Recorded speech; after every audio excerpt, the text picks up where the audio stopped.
Hey Braden, just to show you a little bit about what I got going on here. Uh, I got the 24-volt power supply. Got to wire it up to an outlet, little dead man cord here. You should have 24 volts in your little cabinet though. I got my positive and my negative terminals. Your device should be the same way. Um, your point level detectors, the brown, you're gonna want to go to the positive on your power source. That's the only place it goes. The blue wire, it should be your discrete and also your I/O link cable or conductor. So that one. Oh, I'm sorry, I'm wrong. Blue is normally going to be your negative. I'm going off of what this guy is saying right here. This device is basically kind of the same thing with the point level detectors and what I believe is how the transistors are set up inside to do the switching. So as you can see, brown is that power, that plus, and then and as you can see, the blue is the 0 volt, so that's going to be your negative. So where it says this discrete I/O link, that's the black wire. That should be your output 1, I believe, on your device. You have 2 outputs. I believe one is normally open and one's normally closed. We'll use the normally open one, but yeah, that's going to be your black. On the board here, it's going to go in on the positive side right there. And because we need to complete that loop for this to work, it's actually going back on the negative side, which I believe is PNP is the transistor type for that. So you're going to have to bring a wire back to the negative because that completes that loop for that signal, for that on-off signal. So just to show you, and you can do this, you don't need this black wire. You could have it bare out, and you could have one lead on the power supply right here, and one lead, one lead on the black here. You could put one, on the black, and one on the red, or one on the black, and then one where the blue is, and you should get some kind of voltage. I'm getting voltage, but you should get that voltage. So like if you go to the negative of the power supply, and your signal wire.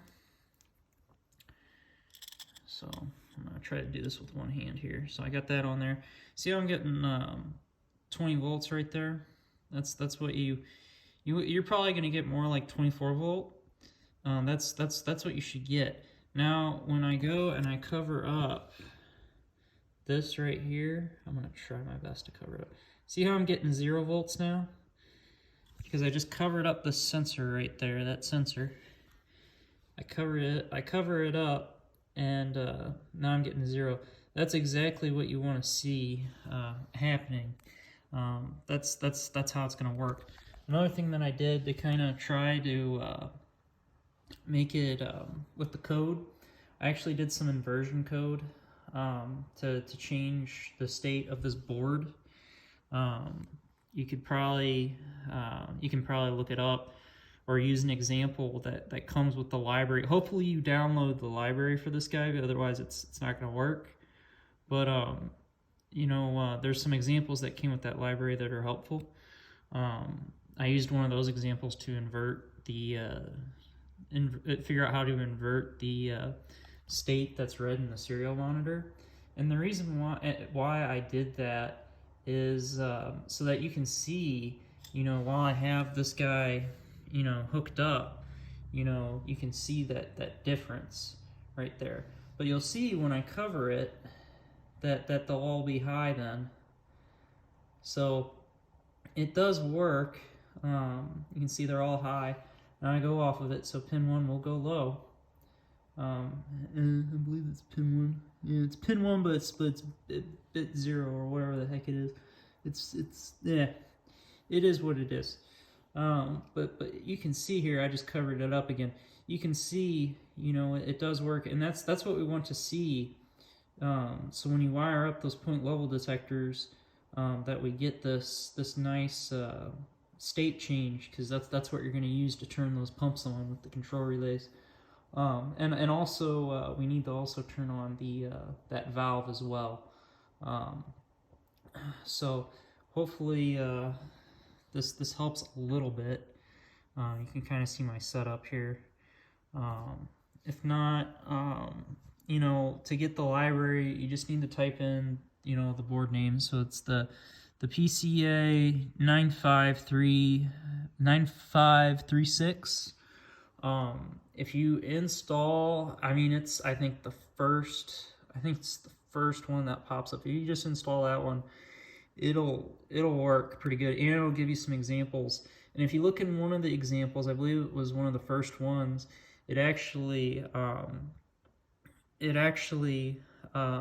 has a little code in it to invert the states on this thing, so you can see something to that standard if you want it changed.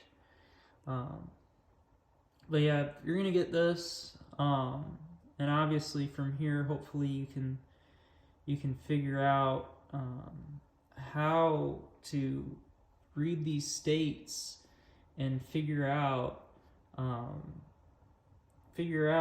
when you want to turn which pump on, or what you want to do with the tank, because obviously you want it to maybe, you know, start filling up when it gets to the middle one, and then you know, when it gets to the top one, you want to turn that other one pump off and turn the other pump on. Do something interesting like that. Maybe you want to close the valve, open the valve. You could do something like that as well. There's a bunch of different ways you can do it, but obviously, you know, hopefully we get that far this year. Hopefully we can do some kind of logic like that, and then maybe we'll get into, I think I have it here, we'll get into the analog stuff, which is a lot harder, but you know, that's what this board is. Hopefully, you know, we'll get into this guy. I've played with it a little bit. I've had some issues, but we'll figure it out together. You know, I've done, you know, like I was saying, this will basically make it kind of like cruise control on your car. Basically, we'll do something where you know, or you'll put in like a set point, like you want to keep a certain flow or a certain level in the tank, and the pumps with the saber-tooth drive as well as this, what it will do, what will happen is the pumps will go different speeds to try to keep that level, or we'll give one of the pumps a set speed, and then the other pump will regulate, and maybe we'll do some kind of agitation to the system, and we'll see that pump react to try to keep that level. So kind of like cruise control, when you're going up a hill, the car speeds up to try to keep the same speed. We'll do control structures like that. That's where I'm hoping we get to. And obviously, if you can do stuff like that, you can do my job, because that's what I do. I do stuff like that, you know, with what I do, and that's how the machine works for the most part. It operates off some kind of principle of that, and also there are some more sophisticated algorithms that also include things like polynomials for trying to keep spray water or something like that on a certain curve profile, or trying to keep a profile of like a spray zone or something like that. We'll use a polynomial type algorithm, but I digress. It's cool stuff, and obviously, if you really like doing this, it can be fun, you know. And especially if you get it all working, it's a lot of fun. But yeah, okay. Hopefully this helps out. You know, hopefully this helps out. All right.